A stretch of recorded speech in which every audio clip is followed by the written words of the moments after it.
All right, hello everyone, and welcome back to the Osint Bunker podcast. It's a fairly busy one today here with John, aka Defense Geek, Jordan, aka Intel Air and C, of course, Intel Doge, and Kyle Glenn, and then myself, Osinttechnical. We sort of have a lot to talk about this week. Understandably, I guess. Russia, Ukraine is obviously still probably at the top of our list. There were some developments today on the diplomatic side of things. Um, I think we also wanted to hit on whatever the heck CSG 22 is going to be. We got some more information from the Ministry of Defense, and that's given us a good indication of what it's going to look like. And boy, it's pretty big. Was there anything else you guys wanted to hit on this week? I think we I'm wanted not to sure. What else you guys got? Iran and the ongoing sort of situation with the discussions in Vienna and sort of the direction that seems to be headed at the moment, particularly from Israel's perspective. Yeah, the current insane alert level that Iranian air defenses are on right now, resulting in some how do we Firing at put it? shadows. Yeah, fairly interesting incidents. Still, at least they haven't managed to shoot at Cyprus yet. That's one that's only Syria, I think, has ever achieved. Yeah, more SA-5s being launched across the border. That's mainly what I expect at this point. That's the Syrian specialty. Yeah, the true. So let's just start on Russia at this point. So I think the big news today is the new State Department travel warning for Ukraine. It still has the level 4 coronavirus advisory, which it's been for a while. But interestingly, it also has now a level 4 travel warning specifically related to the potential for Russian aggression. Specifically, it says reports that Russia is planning for a significant military action against Ukraine. Conditions are unpredictable and could deteriorate with little notice. I think that's pretty interesting that the State Department has now sort of issued this official warning to U.S. citizens potentially traveling to Russia. It's very clear what they think the possibility is at this point. At this point, I guess news has been, or the at least mainstream news has been far more on top of this than I guess the Department of State has been in communicating to people in the area. So. It's very interesting, and it also does seem to the wording is sort of interesting in the warning as it specifically targets the fact that in the warning it specifically cites the fact that news organizations are reporting the danger. So it's just they haven't really I guess harped on the warnings that the U.S. has produced internally itself, but more relying on, just general news chatter at the moment indicates that there are increased threats from Russia. So that's just sort of an interesting thing I'm seeing from them. Absolutely, and it seems like this is the first kind of like major diplomatic statement to come from the United States that kind of indicates, some kind of possible action. The fact that they're quoting media outlets is pretty interesting, though, because it's not necessarily the U.S. quoting their own intelligence. You know what I mean? Yeah, and additionally, it sort of seems like the State Department's off in their own little quarter. I mean, Biden over a week ago had a freaking conference with Putin specifically about Ukraine. So I don't know. Is the State Department sort of in their own walled garden for stuff like this? Because, I mean, it wouldn't be a surprise to say, or it wouldn't be a new thing to say, U.S. Intelligence has indicated that, Russia is preparing or Russia may be planning for significant military action against Ukraine. It's very interesting that they just cite generic sort of reports.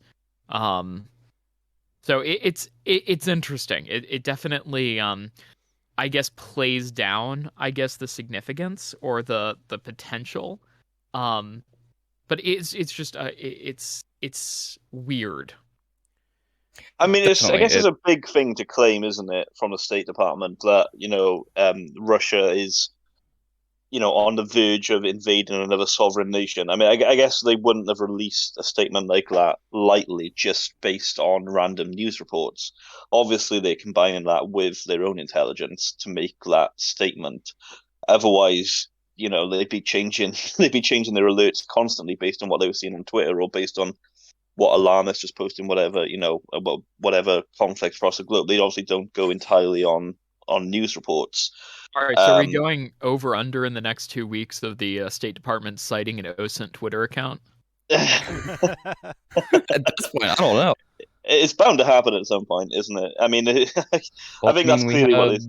We had Conflicts W. He was quote tweeted by John Bolton like 2 or 3 times whenever he was still national security advisor. So at this point, I don't know. That period was fairly insane. That was interesting. That was Venezuela, when Venezuela was really popping off. Oh yeah, 2 years ago. Yeah, and it's worth as well remembering that the US intelligence picture that we know of, admittedly the information is now a couple of weeks old, but the last that we heard from the US intelligence sort of community was that their opinion of Russia's build-up was that an invasion might be feasible in January of next year. And obviously we've had this announcement, albeit from various unofficial sources in the last 24 hours, that UK intelligence community is now indicating that Russia could be ready as soon as Christmas Eve. And obviously we're recording today on the 20th of December, so we're talking literally 4 days away. Russia could be ready and could potentially strike if this UK intel is correct. Yeah, I mean, I think what it's sort of come down to between the movement that I've seen of troops and what we know still remains near the Russian border or near the Ukrainian border at this point is probably something like, I don't know, 50 or 60 battalion tactical groups. That's what it's like 200 to 300 per, I think. Yeah, I mean, no. Well, you'd be looking at, somewhere around probably 2,000 tanks right now. More or less the same amount of armored personnel carriers. Probably close to, I don't know, I would ballpark it at around 80 to 90,000 troops at this point. That's just from what I've seen. We are seeing somewhat the infrastructure to supply them. We have seen a lot of supply trains moving around, and we also have seen sort of this build up at various training grounds.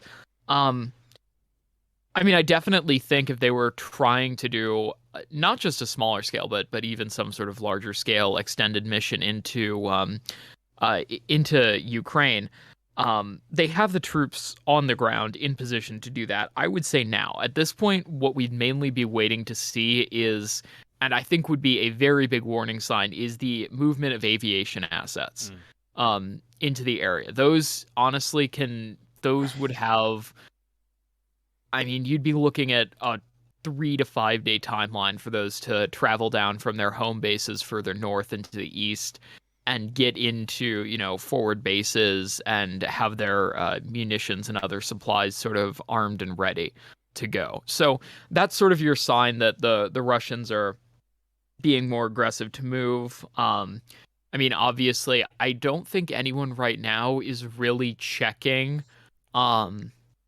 activity via satellite images of Russian bases, at least that I know of in the open source intelligence sphere right now. But it would most likely start with reports of increased movement from people on the ground in Russia.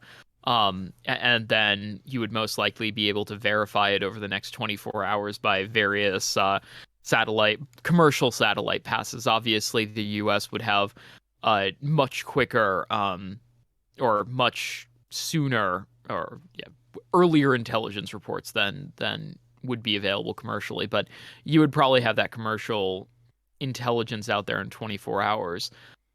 So, by the time we know that Russia's moving aircraft into position, you'd be looking at earliest a 2 to 3 day timeline for any potential action. And it would be fairly expensive for them to stage aircraft. That's not a cheap endeavor. So, based on the size of the movement and and how it's being deployed, that would be a pretty good indicator that something is imminent. Um, I haven't really seen any indication that NATO AWACS aircraft are really moving into the Ukrainian region again. We have seen some NATO missions over eastern Poland, looking at Belarus, and we have seen some NATO missions over Turkey in the past month or so. Um, so if NATO was trying to watch Russian aircraft, I would expect those AWACS aircraft to move in a bit closer as well. That would also potentially be a sign. Was there Um, not one over Romania in the last couple of days? I was believe it Romania. an AWACS aircraft? I'm sure it So was. I'm sure what someone on happens is Twitter. there's usually a NATO AWACS aircraft often operates around the Black Sea, and also Turkey occasionally deploy a wedge-tail AWACS to Romania as part of support measures given to Romania post the invasion of Uh, Crimea. Yeah. that'll be that then. I know we've seen at least publicly available on ADSB those missions over Turkey, and because I know there are NATO E3Bs posted to Turkey right now, and there are also, of course, your NATO E3s based in Luxembourg, I believe, or not. It might be Luxembourg They're right now. based in Germany, but they've got Luxembourg registrations. Yeah. Gotcha. Okay. So that's what you're looking at right now. But you may see additional different assets moving into the region as things sort of, or if things heat up as well. But definitely satellite imagery will be one of the best ways for us to confirm any sort of movement, both with, of course, your SAR radar and other types of optical. I mean, at least it's better for imaging satellites because aircraft are big. That would make it slightly easier to see general movement into various air bases in the region. Yeah, Yeah, there speaking of was. movement, sorry, I was going to say the interesting thing to me is, satellite imagery does show a lot of build-up in Crimea and military bases in Crimea. It shows a lot of build-up on Ukraine's eastern border, and as well on their northern border. But as I'm sure you've all seen on Twitter recently, there's been a lot of videos, or at least an increase of videos, of Russian convoys close to the Belarusian border in the Bryansk region. And for the life of me, I've been looking on like Sentinel and trying to find if there's like a base there. I can't find anything, and there's been a lot of videos of not small convoys kind of passing through these small villages very close to the Belarusian border, less than 100 kilometers, less than 50 kilometers from the border in a lot of cases. Um, and you have to assume they're kind of staging somewhere in that region. I don't think they're crossing the border just yet, because I think we might have seen that. We might have seen videos from Belarus of like Russian convoys moving across. So I'm assuming they're still in Russia somewhere, albeit very close to the border. But recent like SIR imagery, it shows no kind of large buildup. So either they kind of staging them somewhere where there's a lot of interference anyway, like that part of the country is very heavily forested, and I found that causes a lot of interference with like the satellite imagery. It's very difficult to tell what's genuine kind of urban areas and what's just a bunch of trees causing issues. Or they've learned that all us nerds are doing this and then looking for their bases, and they have maybe several small bases instead of one big one, um, Well, to not stand out as much. the Russians are known for sort of screwing around with Twitter. We've all known the ADSB spoofing. Oh my gosh! Don't Was remind me. definitely something directly targeted at OSINT accounts and ship tracking accounts in order to, I guess, create a temporary narrative or, Mm-hmm. screw with us, I guess, directly. Makes me kind of feel important in a weird way that, the Russians specifically want to screw with you. But I guess you would see an increase in disinformation leading up to any sort of attack. Or again, because we don't we don't heavily screen the stuff that we post. There's only so much that we can do. So there is a risk that we can fall into these traps of, I guess, broadcasting what a foreign government wants us to see instead of what's actually happening. I know we try to be critical about these things, but there's only so much we can do. There's only so much we can incorporate, into our information stream. And it's unknown what the possibilities are, what foreign governments could do. I mean, we didn't really think that, they would start spoofing ADSB positions on NATO military warships. And then they did. So it's just AIS positions, sorry, not AIS, ADSB. not ADSB. My brain is fried right now. But it's something that you have to be really critical about, and it's just there's only so much we can do. Definitely, and I want to kind of harp back to something real quick that I saw the other day. In relation to Ukraine, I think it's important to note the movement of commercial railways and commercial airliners to support the buildup. That's kind of like the first big indication that Russia wants to utilize some of their civilian stuff to bring even more troops and even more assets and stuff like that into the area. Yeah, and utilizing civilian assets like that is when it starts to become really, really expensive for the Russian state to actually perform something like this, because when you're taking away, that civilian railroad capacity, you're taking it away from industry, and you're significantly hurting your economy. So if the Russians start doing that in any sort of scale, there's definitely an indication. I guess their economy is already in a pretty poor state, so they can't really afford to do stuff like that frequently or for a long period of time. And actually, speaking about that, very interestingly, they've started to cut back on the gas supply to Europe in a fairly significant way. The Moscow Times is reporting via Interfax that we saw shipments through the Yamal pipeline, which goes into Germany from Russia, are at their lowest for at least the past few months this weekend. So there is a very large cut in Russian gas supplies into Europe right now, and we've seen European gas prices surge at the same time. So again, I think I've harped on this a lot over the past few months, is Russia has this very large control over how Europeans are able to get their gas for both electrical generation and heating over the winter. And it's a cold winter, it's cold right now. And, depriving Europeans of gas is a very, very, very effective, I guess, diplomatic way to get them to stay out of things. If you could even consider that diplomacy. It's a very useful tool of diplomatic pressure that Russia's got, that people that it often gets discussed, but the amount of diplomatic pressure that Russia can use through its gas supplies is immense. Yeah, I don't know what the exact percentage is of, how much of gas Europe uses Russian. I don't know if anyone's got that on hand, or if anyone can Google that really quickly. But it's not an insignificant amount, is it?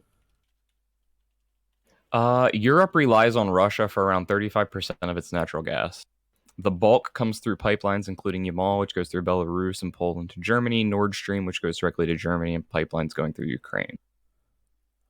Yeah. But if you Google Russia gas supply to Europe, one of the top things that pops up is Russia cutting its gas supply. Apparently, for Estonia, Poland, Slovakia, and Finland, it's more than 75% comes from Russia, which is huge. Dang, that's a lot. Yeah, and obviously, Poland's having some, Poland and Russian tensions right now are, I don't want to say all-time low, because, there was a period in the 30s and 40s when it was a lot lower. But, yeah, Polish and Russian tensions at the moment. Well, I guess Polish and Belarusian tensions, which might as well be Polish and Russian, are very low at the moment. So I guess that's going to be something that Poland's going to be very concerned about as well. So this has also gone under the radar for the past month or two, but the EU also gets 8% of its gas from Algeria. Algeria, over the past month and change, has been steadily cutting its gas supply to Europe, which has actually forced Spain to start relying on utilizing LNG tankers to bring in Wow. gas. And Algeria is a close Russian ally. Yeah, because there was a lot of talk, wasn't there, when Algeria and Morocco were very close to going to war in the last say 6 weeks There was that after drone there strike. was there was the drone strike, and Moroccan drone strike that killed some Algerian citizens, wasn't there? And I remember like the oil supply was oil and gas supply was discussed quite a lot then, in kind of hand in hand with the Russian supply from Ukraine, or to do with the Ukraine situation. Yeah, and it's again, Russia, if you throw Algeria in there, controls a bit less than half of Europe's gas supply. That's, you know, fairly massive when you think about it. If Europe was supposed to, reduce their gas consumption by half, including digging into, their strategic reserves, and even with international help through tanking liquefied natural gas in, they would still be stuck in a very precarious economic, position, and it would be very, very hard for them to get by, which again is just one of these leverage items that Russia has. Mm-hmm. And that is going to be the biggest issue for Ukraine, particularly with its hopes of becoming a part of NATO, because Russia has the ability to split the alliance, pretty much in two, because of this reliance on gas from a lot of the member states of NATO at the moment. It could That's a be good point. as simple as nations refusing to get involved in fighting for Ukraine, and it could go all the way to the extent of some of those nations closest to the Russian border turning around to the rest of NATO and saying, we're not even going to let you fly through our airspace or drive through our towns and streets. Well, the Baltic states and Poland probably won't do that. Just because, the Baltic states will sort of fight until they no longer exist. But Poland, I guess, is sort of in this economic, or in this precarious position in Europe right now of, having some political disagreements that are currently being hashed out, and fairly significant political disagreements with the new government there. But I don't. You have to balance that with the fact that most Eastern European nations also have this deep, deep-seated fear of potential Russian aggression, and they are very, very loyal to NATO, because they view that as protection from that Russian aggression. And letting Russia take a portion of Ukraine would, put them in an even more precarious position. So, if anything, I think those Eastern European nations will be the most willing to do something like that. Yeah, I've just found an article. It's from February 6th of last year, so 2020. And I just quickly Googled it now just to see, how favorably NATO is seen currently. So I'm guessing it looks like it's on a percentage scale. So 82% of Polish people view NATO favorably. And then Lithuania, 77%. It doesn't look like Latvia or Estonia were surveyed in this. But Lithuania, obviously being one of the Baltic states, is 77%. That's unsurprisingly, it's quite high. The lowest, I don't know if anyone wants to take a guess who they think the lowest NATO member that might have the worst view of NATO might be. I'm going to say, is it Turkey or somebody like France? No, it is Turkey. Yeah, 21%. Turkey, yeah, There's doesn't surprise me. 21% of people in Turkey have a favourable view of NATO. France 49, Spain 49, and then everyone else is between 50 and 70, really. Yeah, so it seems like, like Poland and it's, the Baltic states, obviously they've got a very favourable view of NATO. But, like was mentioned, if it comes to a point of allowing Ukraine into NATO, or losing gas over winter, I don't think they're going to choose, Ukraine overheating their homes, personally. The domestic political consequences for the individual leaders of the NATO countries would simply just I think they would see it as too great of a risk. Mm-hmm.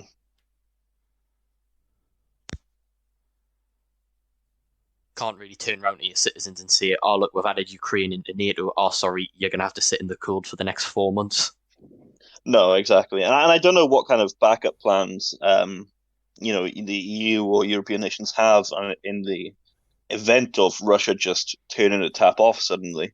Again, it's not an area I'm particularly well read on, so I honestly can't comment. But I don't know if anyone knows a little bit more or not, because I suppose it's quite a niche thing to know about. But I don't know how well we would fare or how long before we'd be major issues if suddenly Russia stopped the flow of natural gas into Europe. I think Well, wasn't it? There was you said there were, I can't remember the exact three countries. I believe it was Finland and two other countries that it's like 75%. So maybe not the overall entirety of Europe, but definitely seems like there could be an impact to like specific countries in that specific event. Yeah, no, and I think as John has said, that it could definitely split the alliance between the countries that aren't as reliant on Russian gas and the ones that are. It could definitely cause a rift within NATO if Russia decided to go that route. Oh, definitely. That's an interesting hypothesis. So that was John. That wasn't me. I don't want to take credit for that one. No, it's not one that I've thought about. Not one that I've thought of before, though. So that's an interesting way to think about that. Definitely. No, it definitely is. It wasn't one I considered either.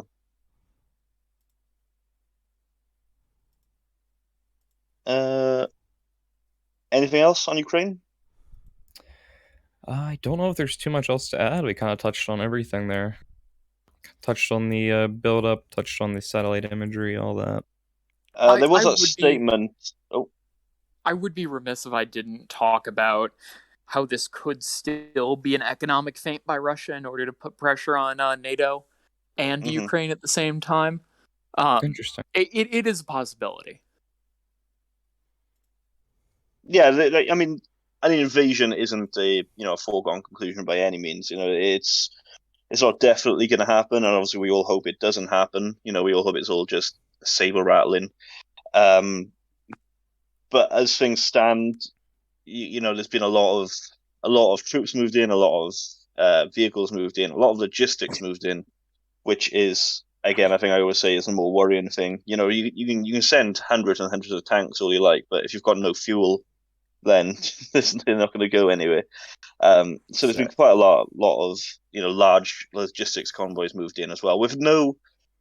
I know back in March and April they used the excuse of planned exercises, and they're not even pretending that there's exercises this time, which I think again is another concerning thing. They're not even pretending that they're there for any genuine reason that other than to threaten another sovereign state. They just moving them in as a direct threat. Yeah. And it's interesting because at the time we thought those exercises were more concentrated on Crimea. Which if you looked back at April, and I did that a few days ago, I looked back at all the tweets, all the reporting. It was super focused on Crimea, potential amphibious action across the Kerch Strait. Yeah. And it's definitely a lot different now when you look at it. It's much more focused on the north, which indicates that any sort of offensive would have to be massive. Which I guess it is sort of, the Russian way to do it. If you're going to do something, do it completely. Don't take half measures. Yeah, and you definitely, so I remember, March and April, it was definitely Crimea focused. There wasn't a lot of talk about anything else. There was that Russian training camp on the northern border, which name is escaping me. I know it begins with a P. Someone else might know it. Yeah. Pogonovo or Pognovo or Pogonovo, one of Pognovo is those. the one that the Lookout keeps tweeting about. I'll attach his Po- account po- under. Pogonova. I don't know exactly how to pronounce it, but it's like Pogonova Yeah, or something like that. but that was the one that was absolutely rammed with armored vehicles, wasn't it, back in March and April? And there has been a build-up there this time, but not as much. A lot of the build-up seems to be on the eastern Ukrainian border, so in like the Rostov region of Russia, and also in Crimea again. And again, as I mentioned earlier as well, looking kind of close to the Belarusian border, of which Lukashenko, he's been weirdly quiet over the last days and last couple of Yeah, he weeks, has. That whole which area is is kind of like quieted. yeah, because He did. he It kind of was like like Tom Holland kind of tweeting spoilers all the time. He kind of seemed to be he was saying a bit too much that Putin wasn't happy with. Because I know there's a vote on the constitution in Belarus early next year, and I think he explicitly said, "Oh, well, if there's a war, the vote won't happen." And everyone was like, "Well, why do you think there's going to be a war?" Kind of thing. Like, what a random thing to say. Yeah. And then he said that there's going to be something big happening in the new year. Obviously, Russia and Belarus have been getting a lot closer recently. That might just be, I don't know, some kind of, I don't want to say a merging of the two countries into like some kind of into the new Soviet Union. But things are definitely kind of going that way, aren't they? There's been rumors of that for a long time, that Russia has been getting more and more influence over Belarus, and Belarus has been signing away more and more independence for Russia. Definitely feels like a puppet state at this point. Yeah. Yeah, and it absolutely is. And Lukashenko has actually been very blatant and clear that part of the plan long term is for Belarus to become a part of the Russian Federation, and that's the Mhm. whole point of this referendum that's supposed to be taking place. Oh, really? Is that what it's about? I believe it was supposed to be late January. It's effectively asking the people of Belarus if they are happy to become a part of the Russian Federation.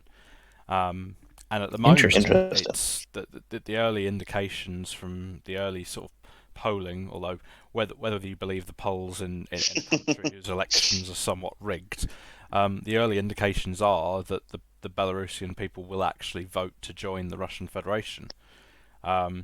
So we could very well in the new year see Belarus cease to exist as an independent state, and depending on how serious Russia is, we could see Ukraine cease to exist, albeit for a very, very different reason. Absolutely. So Yeah. that would be a pretty interesting turn of events if that were to happen. If we would have two countries kind of merge into Russia, one semi willingly and one not so willingly. 2022 Yeah, is though shaping up to be a pretty interesting year. I'm fairly sure the Belarusian people will be slightly less appreciative of a measure mostly taken by the government. Yeah, absolutely. All right, I think we should probably move on at this point to CSG 22 and the very confusing news around it. One that I don't think any of us have actually worked out. If so with Queen Elizabeth now back at HMS Queen Elizabeth now back in Portsmouth, the Royal Navy put out some communications to discuss for the next deployment of a carrier strike group, which they said is going to happen next year. And from the marketing material, a lot of us have, it seemingly indicates that Prince of Wales and Queen Elizabeth are to deploy together. But we do know Prince of Wales is due to go to America for its F-35 trials. So it'll be working with F-35s and Lanthans off the coast of America next year. So whether or not it deploys twice or not is yet to be seen. Yeah. And I was going to say, I at think the minute, what we've got at the moment is Queen Elizabeth, although the ship has returned to port, and obviously the crew are now enjoying a very well-deserved rest over Christmas, having been deployed for the last 7 months. What we are sort of being told is that HMS Queen Elizabeth is still being kept at a sort of state of high readiness, so that should she suddenly need to be deployed urgently in sort of the next couple of months, she is actually in a position where they can pretty much land the F-35s again, get a couple of escorts together, and set off to sea for whatever needs there might be. Now, you could potentially look at that and say, well, okay, maybe that's the UK bearing in mind that while the carriers are in port at the minute, we are potentially entering the more volatile months in sort of the last year or so, particularly in light of what we've just discussed about Russia and Ukraine. I'd very much doubt that we would end up deploying HMS Queen Elizabeth in the event of some sort of Russian invasion or Russian attack on Ukraine, but we don't know. And the MOD's been very, very clear that the ship is being held at high readiness, rather than sort of, just being left as is with the crew taking appropriate rest. We know the ship is currently undergoing some sort of repair work, obviously in light of 7 months of operational activities. So there's been photos that have emerged of the ski ramp on board the carrier undergoing some maintenance, obviously being probably one of the more important aspects of the carrier deck, particularly when it comes to the F-35's operations. But yeah, in terms of the whole Carrier Strike Group 22, as Jordan said, they've sort of indicated that both carriers will deploy together, and that's obviously been met with a lot of surprise, as Jordan mentioned, because Prince of Wales is due to go to the US sometime in the first half of next year to go and carry out F-35 trials of its own. It was just that it was that graphic that they had released at the time. It had the two carriers and with announcing of the deployment, and that's just got a lot of people thinking that, judging by that seems to suggest that they're deploying together. Here, I actually have that graphic. If it'll pop up here, I can drop that in the chat. Yeah, and I'll throw it up on the screen, but it for those of you listening on podcast platforms, it basically just has the two carriers in the graphic, indicating that there'll be more to come in 2022 with a CSG 2022 or CSG 22 deployment. But I think one of the big questions is, one, the crews of the Queen Elizabeth and the associated escorts they were at sea for months upon months, and are most likely not worn out, but obviously things happen while ships are at seas. Major maintenance needs to happen, and rushing stuff out to sea quickly again could cause larger issues, or more issues down the line. What we need to remember is this announcement from the MOD hasn't given a date. It hasn't given a time frame. Obviously, the designation CSG 22 suggests it will, of course, be next year, and that's been made very, very clear. But we're not necessarily looking at a deployment at the same time as CSG 21 was this year. We could potentially be looking at a deployment sort of September, October, November time of 2022. I was going to also say potentially being deployed over Christmas 2022 into 2023. I was going to say it could also be another fine example of the MOD being terrible at communications. Yeah, that's the other option, and most likely the most likely one as well. Because I don't think I know a number of people have tried to reach out to the MOD to get clarification, and the MOD has been fairly radio silent on what they meant. I know George Allison did. He said that he tried to reach out to the MOD for a little bit more clarification, but I don't know if he's updated anybody yet. Last time I talked to George, he had gotten nothing. So yeah. Oh, lovely. Yep. So which again, who knows at this point? Yeah, it's. But it will be interesting, and if we do indeed see both carriers sailing together, and obviously it remains to be seen where they'll be deployed. Will they follow the same route as CSG 21 did, going through the Mediterranean out to sort of Indo-Pacific, and particularly looking at eyeing up China as it sails past? That remains to be seen. we could very well see maybe both carriers deploy going the opposite way around the world this time. Maybe they'll go and visit the States and then make their way round to the Pacific by a different route, and potentially, we could very well see them joining in one of the RIMPAC exercises should that return to operations in the next year.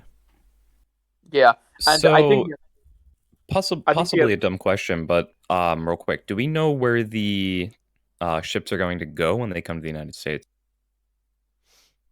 no. All we know is that at least the last time when Queen Elizabeth did workups, it was off of Norfolk.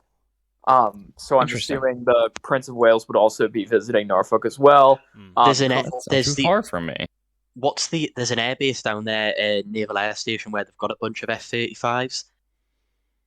Yes, Naval Air Station. Why am I totally blanking on the name right now? No, it's not Pax River. It's Naval Air Station Oceana. Yeah, that's the one in Norfolk. That you're most likely going to see operations out of, because we know that's the one that was used when Cavor was doing her F-35 workups as well. So at this point, most likely, that's the one place we're fairly sure we'd see the Prince of Wales make a showing. So they also have the pier infrastructure as well to deal with Prince of Wales as well. Interesting. Yeah, I might have to try and keep updated on that so I can figure out when they're going to be coming over here. That's not a terribly far drive. They'll probably drop into Florida because the Queen Elizabeth dropped into Florida last time they were over. Now that's a far drive. That's like 16 hours. Not sure it's worth it. Yeah, now I have to actually look this up. Yep, September 17th, 2018. Was when HMS Queen Elizabeth visited Norfolk for her workups. I was going to say another thing that it could potentially be that it's been mentioned about the double carriers is that just them joining together and working on Exercise Joint Warrior around Scotland together. True, and it would be nice if the MOD gave some clarification. Cough, cough. Anyone's listening to this, please, for the love of Christ. Please. We know there's a good number of you from the MOD who do listen to this, so yeah. We know who something. You are. Just give us something, a little crumb of information. Yeah, it would be nice if we could get some clarification, but I wouldn't expect it. But at this point, hey, I guess we'll see it when we see it. Yeah, and do we want to move on now and maybe sort of give some discussion to the ongoing Iran nuclear talks and sort of Israel's reactions to that at the moment? I think we can just go back to the start 1 second. We were talking about Belarus. Just one quick thing. So the referendum next year is apparently one that was promised after he didn't step down after the last elections. So he said, if you allow me to stay in power, we'll have a referendum on the constitution early next year, which apparently will have some kind of framework on him handing over power when he kind of sees fit. And I found an article again in which he said the very ominous words that we'll have a referendum unless the war starts. He didn't say a war; he said le war, which is really, really ominous. And then he kind of backtracked apparently and said, but even that's probably fantasy. So again, whether it was a slip of the tongue or I don't think he's so stupid to just kind of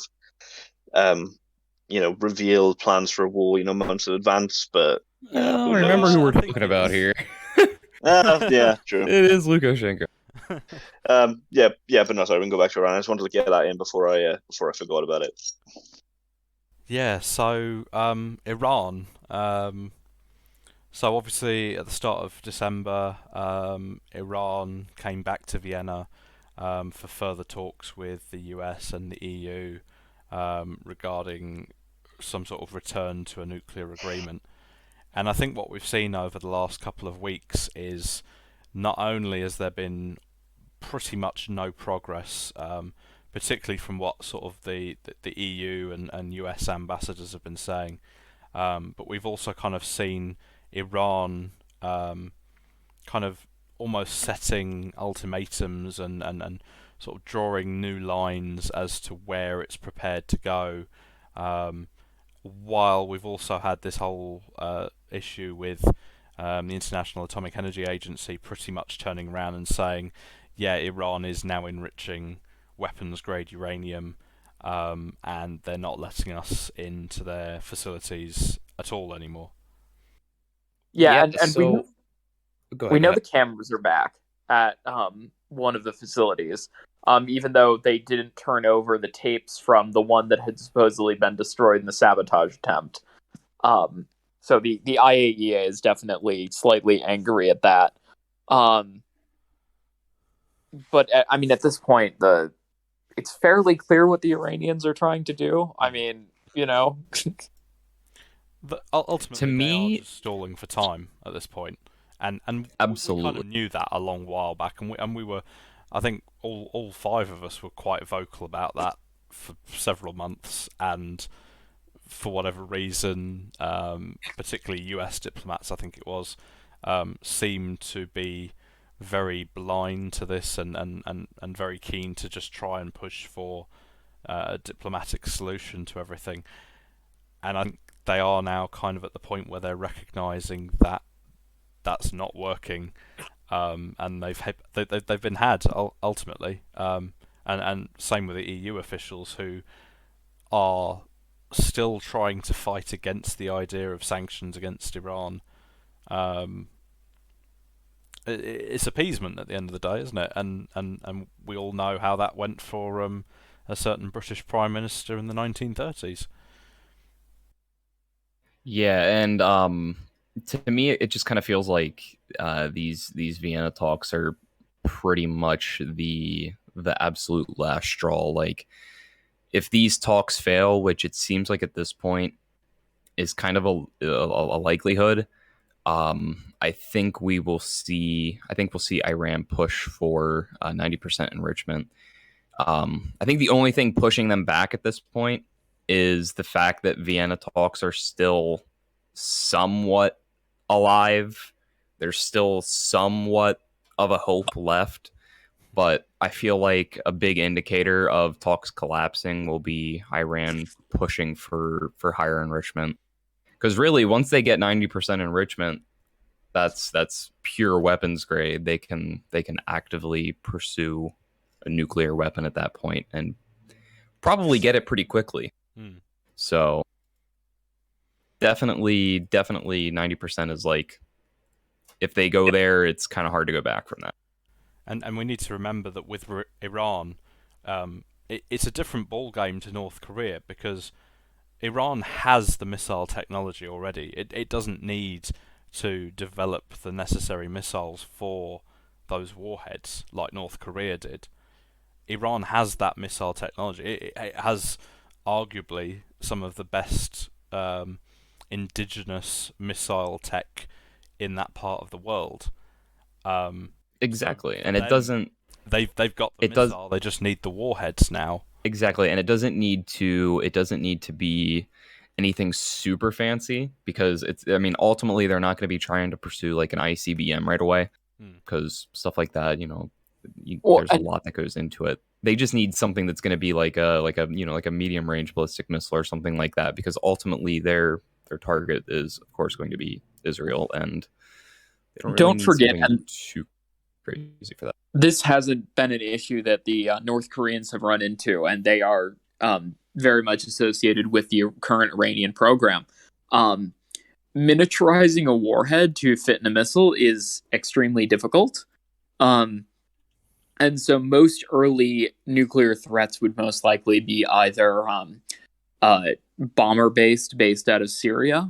We know the Iranians have very close relations with them, or maybe even another form, some sort of road mobile nuclear weapon. So I think that's the main early risk. at this point, there really are questions about whether or not, or what the time frame would be for the Iranians acquiring a warhead they could put on an ICBM. So I still think that alone, with the issues the North Koreans have had, is probably more than 10 years away. But I guess we'll see. Yeah, definitely. I mean, there's not only one specific way to deploy a nuclear weapon. I mean, not to reference something that's super, super old now, but the U.S. at one point had a Jeep nuke, which was literally like a Willys Jeep with a recoilless rifle thing attached to the back of it that would fire a little tactical nuke. And it worked. I mean, there's video of it on YouTube if you look it up, of actual like testing of it, and it worked. It was able to fire this little nuke, and I mean, it worked. So there's not only one specific way. I think as of right now, the Iranians would probably be limited to a gun type device, which is inherently more sensitive to disturbances and is much larger. That's the main thing. It's a very large weapon. So unless the Iranians wanted to use something like, I don't know, their current space launch platform, to potentially hoist a very, very large nuclear warhead, I guess a non-miniaturized version towards Israel, they could do that, but it would be difficult and be very obvious before any sort of launch. Yeah, here I'm gonna drop a video here in chat for you guys, and if you want to throw a link on screen or whatever, that's what I was referencing. Little baby nuke. Is it a thing that kind of looked like it's out of Fallout? Is that the one I'm thinking of? Yeah, literally. Yeah, it looks like something out of Fallout. I mean, it's a little recoilless rifle. The 50s through the 70s were sort of crazy for nuclear design because of, the limitations in use case scenarios that were thought of. I mean, the special atomic demolition munitions were literally backpack nukes that literally special forces would sneak into, Europe or Eastern Europe during the starting phases. Yeah, during the starting phases. There's a W-54 carry bag. Yep. during the starting phase of any sort of hot war between the East and the West, special forces were supposed to travel into, past the front lines and target bridges with, portable atomic weapons. And so again, you would probably see the early Iranian attempts to do something like that. I think the other question right now is, do the Israelis actually have the ability to knock out a facility like Natanz? Or do they sort of have the ability currently to disable the Iranian nuclear program? I believe they have the ability to severely damage it. I feel like the ultimate thing that is still actively preventing the Israelis from doing any kind of significant damage is the lack of the bunker busting bomb capabilities that they don't have. It's really only like a thing that the US has. So I feel like any kind of action against the Iranian nuclear program would need US assistance, and if it didn't get US assistance, they wouldn't be able to completely knock it out. But what they can do just from cyber alone, I feel like shows that they can do a serious amount of damage. The Iranians are definitely getting a lot more careful about air gapping all of their facilities from the broader net. So it is, and we have seen this reflected. It's become a lot harder for the Israelis to target the Iranian nuclear program with non-kinetic means, and I think we've definitely seen that change over the past couple of years. We have seen more kinetic attacks versus your standard cyber attacks. But I mean, the big other question is, Natanz is under what? The equivalency of 100 feet of mixed concrete and dirt, the main centrifuge hall. I mean, the Israelis don't have a weapon that can go through that, even with, tapping it multiple times with, what is the GPU? Forgetting the name of it right now. GPU 57, I think. I know it's colloquial name, but GBU-57 is a massive ordnance no, penetrator. the That's the one that the GBU U.S. 28. has. The Israelis have the GBU 28, which is a 5,000 pound. Yeah, it's a bunker buster, but they don't have massive ordnance penetrators because one, they don't have a launch platform for it. They even if they had the bomb, they couldn't drop it. And they don't have it right now. And so without those weapons, it's very much a question of if they could knock out, some of the more heavily defended nuclear plants in Iran. So something interesting to reference. Back in April of this year, there was a report that came out that Natanz was hit with a possible attack, if you guys remember that. The report with that was the facility was hit 50 meters underground.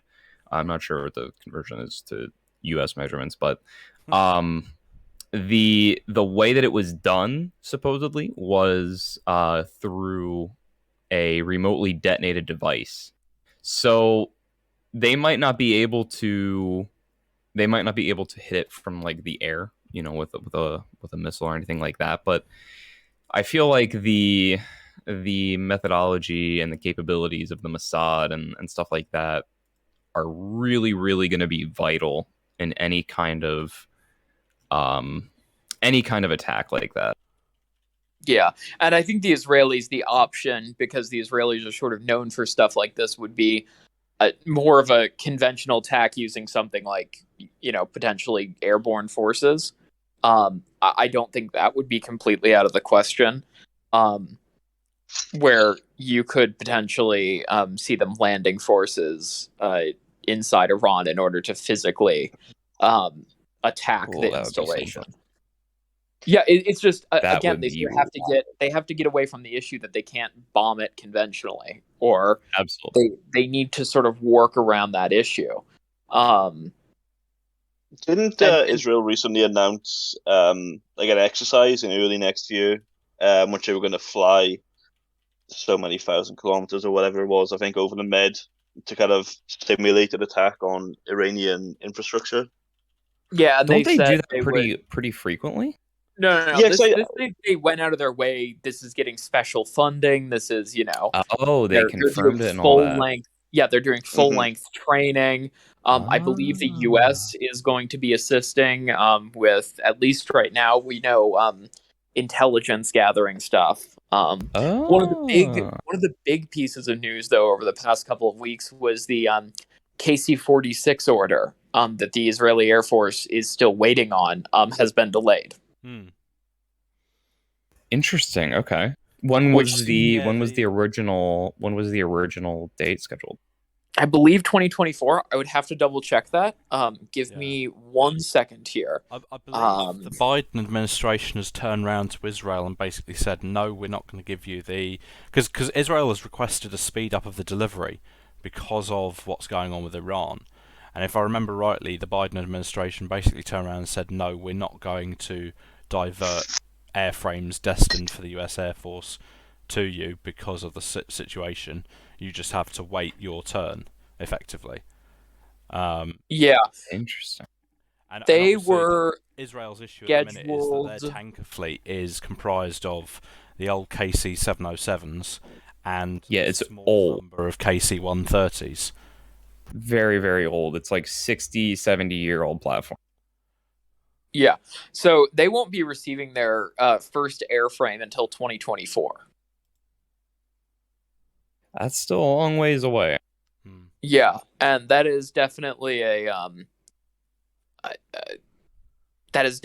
delay. And the whole point about the KC-46 is that it has much more capacity than the current 707 tankers that Israel has. I mean, it would probably allow, I don't know, 10 or more aircraft per tanker to conduct a deep strike into Iran. And that would be a significant asset for the Israelis. And so at this point, that real question is, how would they be able to conduct an attack, and would they be able to? So interesting. I was reading this article from the Jerusalem Post. It seems like the Defense Ministry put in a request that the KC-46s be sped up after the Boeing 707 fleet was grounded. Apparently, they grounded the fleet last year for some unknown reason. I'm not 100% sure. I think there were a multitude of issues. I mean, the fleet has never been re-engined. Yeah, they've never been re-engined as well. I think they're Boeing 707s. Yeah, they're 707s. The US KC 135s are 707s, but they've gone through several modernizations, including a complete engine refit program over the last 20 years, which has significantly brought them up to a higher standard. Whereas the Israeli tankers are still running effectively very old platforms, which is a significant issue for them. And those 707s are mostly limited to operations near Israel, whereas those KC-46s would allow them to sort of project out that ability to strike further. Though at this point, I mean, the Israelis have sort of made it clear they're not letting Iran acquire a nuclear weapon. And absolutely, there's a whole doctrine that Israel has adopted that surrounds preventing another country from acquiring a weapon that could take out the existence of the Israeli state. So they have that whole doctrine that surrounds it. They've said multiple times now that they absolutely will not let it happen. It's pretty easy to believe that that's going to be the case.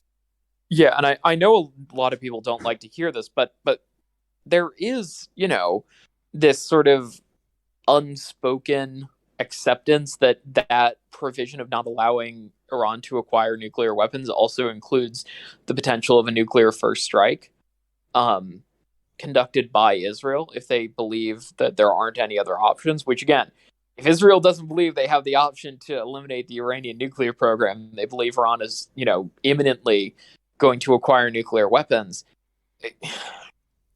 There really is a question if they couldn't conventionally attack Iranian facilities if they would utilize nuclear weapons to do so. Israel doesn't have nuclear weapons. What are you talking about? Yeah, no, they only have a bunch of long-range strategic launch platforms with no bombs. It's textile factories, bro. What do you mean? Yeah. And this wouldn't be the first time the Israelis have used the threat of nuclear attack to get the U.S. to do something. Yeah. There's a famous case of what was her name? Israel's female prime minister, Golda Meir. Who transmitted a code word that she knew the Americans would pick up on, which was effectively the prepare the nuclear weapons order. Oh, no. It actually is better than that. They ended up actually bringing their nuclear weapons out of the storage facilities and started readying them, parked out in the middle of the airfield, basically, so they knew that U.S. satellites would be able to see what they were doing. And that was enough of a threat to get the U.S. to start. Basically, this was, Lord, I would have to double check. This would be, I believe the 73 war. So Yom Kippur War. They threatened, or this was the threat, and the U.S. ended up supplying them with aircraft at that point, and a number of aircraft, and that again. So this isn't exactly an unprecedented thing for Israel to do. Is that threat of we are prepared to utilize nuclear weapons to protect our state. We have no implicit promise of no first strike, and we're willing to do so. So that is a real question, and I think a lot of people shy away from it because it's such a, I guess, unthinkable thing. But it's definitely something on the table.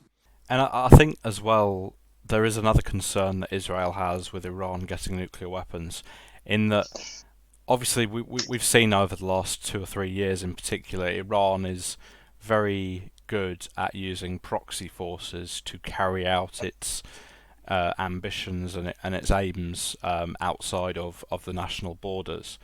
And I think, obviously, we've discussed several times over the last 12 months the fact that Iran is one of the single largest state sponsors of terrorism, whether it be through the likes of Hamas and Hezbollah. Part of me wonders if Israel's concern is also that, Iran could potentially end up supplying, weapons like the Davy Crockett that Doge has showed us a video of this evening. Could Iran end up supplying that kind of a weapon to terrorists right on Israel's border? It's very cheap second strike capability, isn't it? It is. Of these proxies. But you've got a group of people incredibly willing to do immense damage to, the state of Israel, and at the end of the day, you need far less nuclear material to build something of that size compared to a warhead you'd stick on a missile. You're also far more likely to get it smuggled close to the target, aren't you? They don't even need like a fully, like a nuclear weapon. Just like a dirty bomb would be devastating. Exactly. Something super basic and crude. And which I mean, at that point, isn't too difficult to smuggle. I mean, considering there's multiple ways that they can smuggle weapons in. Yeah, and that then sort of almost becomes an issue not just for Israel but for the wider world as well, because what was to stop those, these dirty bombs falling into the hands of other groups, for example, the Taliban or ISIS or any of the other groups who could potentially. Well, probably not ISIS. Well, yeah, who was was it? I think it was the United Kingdom. They just arrested, I think it was last year, the year before. They arrested a bunch of people and foiled a massive bomb plot that was planned by a Hezbollah member. Yes. In the United Kingdom. Yeah. So I mean that kind of stuff absolutely would be a massive worry, not only for Israel but for the rest of the world, really.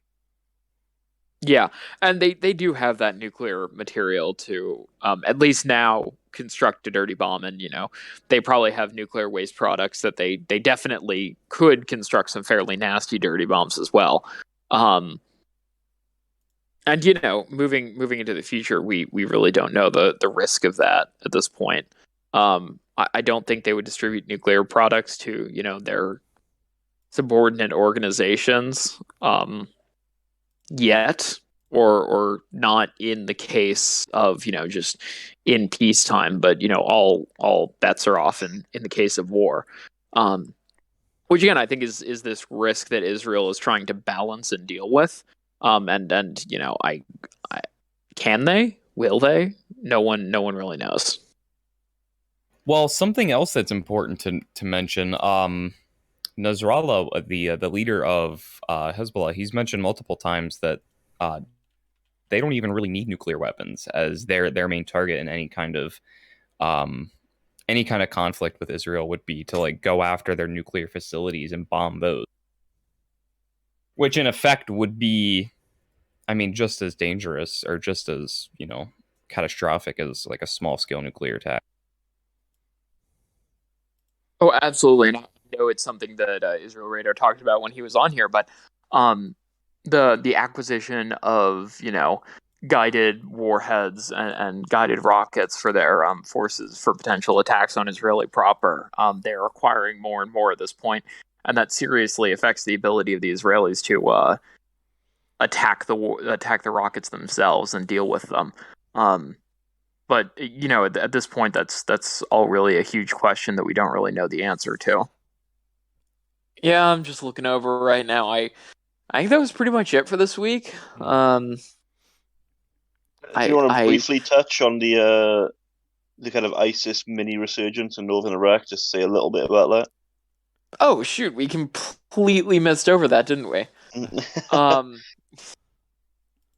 I mean, yeah, there's not a lot we can say about it. I don't think. I mean, I think I pretty much covered the majority of it just then. But yeah, there's been at least over the last couple of weeks, several high profile attacks by ISIS in kind of the north of Iraq that has had a significant amount of casualties. With a lot of Peshmerga, Kurdistan's security forces, Peshmerga, have been killed, as well as civilians, in a lot of kind of smaller villages in the north of Iraq. So it seems that ISIS are even, in some instances, they're starting to kind of even look to kind of hold territory, hold small villages and towns again, which is concerning. I believe the US conducted some airstrikes. I think even the Iraqi Air Force has started conducting airstrikes again in northern Iraq. But it's ISIS. No matter how many politicians seem to kind of claim that they were defeated in Iraq and Syria, they might not be the power they once were, but they're definitely still a major threat, especially to just ordinary people living in small villages in rural Iraq. yeah, and a typhoon shot down a drone, so Yeah, that there is also that as that. well. Cue the patriotic music. It was like the first quote unquote air to air combat since how long now? Since Since Falklands. Falklands, yeah. So just shy of 40 Can years. you really consider Yep, air to air it counts. combat? It counts. It counts as an air to air Does kill. it count? It counts. First for the Does it Typhoon really? platform. First since the Falklands. Oh, dear. Fair enough. I mean, I guess somebody was controlling it, just not direct. Well, they were directly controlling it. They just weren't. An air In target fired the missile, and it killed another air target. That is an air-to-air kill. Yeah. What about shooting on a cruise missile, with an though? Would that be an asterisk. air-to-air kill? With an asterisk. Yeah. What about that, huh? Well, in World War II, the V2, no, not V2, V1 Doodlebugs, they were regarded as air-to-air kills if the pilots managed to shoot them down. So, Oh, well, there you go. I would argue. I mean, I'm satisfied. You just gotta put a counts big as a kill. old bold asterisk. Big old Were they the bold ones as asterisk. well? The pilots tried to kind of knock them off course by kind of tipping them with their wings. Is that the same one, or was that the V2? No, that was the V1. Weren't those Meteor pilots who did that? Those early Meteors who were held back for home defense against V1s because they could actually catch up with them. That's There just was a mental. lot Just of go like nudge really that missile. early age cruise missile tech was super interesting. You have the V1 flying bomb, and then there's also the Japanese balloons that they would launch that would float into the west coast. It would use the jet stream and float into the west coast. The very Hang on. earliest days. It looks like something might be happening right now in Iraq. I'm looking into it. Something might be happening as we speak. Let's have a quick look. Right, and on that note, we will wish everyone a Merry Christmas before it all kicks off in front of us. And Merry Christmas. Yeah, this is Merry Christmas. Happy New Merry Year. Christmas. This is obviously the last episode of the podcast for 2021. We will be back in early January with the next episode, and we will be looking to round up season 2 with a final guest in mid to late February. If you haven't already, you can find us on YouTube and Spotify, and also Apple Podcasts, Audible, TuneIn, Stitcher, and Deezer if you use those platforms. So, without further ado, thank you very much for listening. This has been the Osint Bunker podcast, and we will see you for the next episode in the new year. Bye.